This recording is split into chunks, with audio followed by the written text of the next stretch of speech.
जय माता दी। मैं भगवत भक्तों के निमित्त, सनातनियों के निमित्त एक विशेष बात लेकर के उपस्थित हुआ हूँ। मैं आप लोगों को बताना चाहता हूँ कि जैसे अगर किसी पूजन को आप करवा रहे हैं पूजन को, मान लीजिए सत्यनारायण व्रत कथा आप लोग करवा रहे हैं, तो सत्यनारायण व्रत कथा को ही करवावें, उसमें किसी अन्य पूजा को सम्मिलित न करें। अन्य पूजा का मतलब जैसे हम एकादशी व्रत रहते हैं तो मेरा उद्यापन भी इसी में करा दीजिए, ऐसा नहीं होना चाहिए।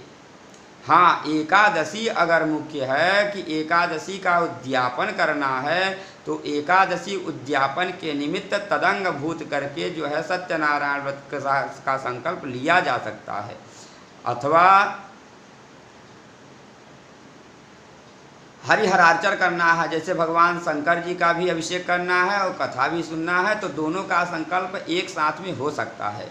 लेकिन अब कोई संकल्प हो चुका है तो दूसरे संकल्प का उसमें प्रवेश नहीं होना चाहिए। एक बार में एक ही पूजा का संकल्प लेना चाहिए और जब तक एक संकल्प पूर्ण न हो जाए तब तक दूसरा संकल्प नहीं लेना चाहिए।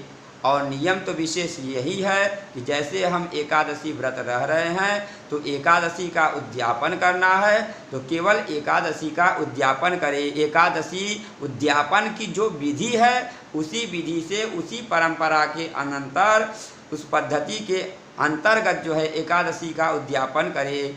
जैसे कोई व्रत है तो व्रत का कैसे व्रत करना चाहिए और कैसे उद्यापन करना चाहिए, उसका यदि सही से अनुपालन नहीं करेंगे तो व्रत करने का कोई विशेष फल नहीं मिलता। इसलिए एक बार में एक ही कर्मकांड को कराएं। ब्राह्मणों को